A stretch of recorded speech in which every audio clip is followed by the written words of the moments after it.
زیادہ پریشان ہوتا ہے، اس کا جو مقصد تھا انسانوں کو جہنم میں لے جانے کا، اس میں سب سے بڑی رکاوٹ یہی دن بنتا ہے۔ کتنی بڑی تعداد میں اللہ تعالیٰ کی رحمت سے بندوں کی مغفرت ہوتی ہے، اس کی وجہ سے شیطان سمجھتا ہے کہ میری ساری محنت بیکار ہو گئی۔ اس میں بس دو باتیں کہہ کر میں بات ختم کروں گا۔ ایک تو یہ کہ اس پورے وقت کو کام میں لگائیں زیادہ سے زیادہ۔ یہ جو کلمہ چوتھا کلمہ کہلاتا ہے، لا الہ الا اللہ وحدہ لا شریک لہ لہ الملک و لہ الحمد یحیی و یمیت وہو علی کل شیء قدیر۔ ابھی ہم پڑھ رہے تھے، حسان نے دکھائی ایک روایت بیہقی کی کہ اگر کوئی آدمی قبلہ رخ کھڑے ہو کر 100 مرتبہ یہ پڑھے لا الہ الا اللہ وحدہ لا شریک لہ پورا،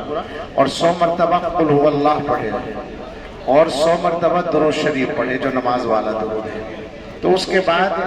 اس کی ہر دعا قبول ہوگی، اور وہ جس کے لیے دعا کرے گا وہ دعا قبول ہوگی انشاءاللہ۔ تو اس کی بھی کوشش کر لی جائے، تلاوت بھی جتنی ہو سکے کی جائے، اور اس کے علاوہ اپنی زبان میں اپنے دل سے جو چاہے جتنا چاہے مانگا جائے۔ دوسری بات میں عرض کرنا چاہوں گا کہ ہمیں اللہ نے اپنے فضل سے یہاں بھیج دیا ہے، ہمارے اندر کوئی سرخاب کے پر نہیں لگے ہیں، ہم سے بہت زیادہ اچھے بندے وہ ہیں جو پیچھے ہیں، یہاں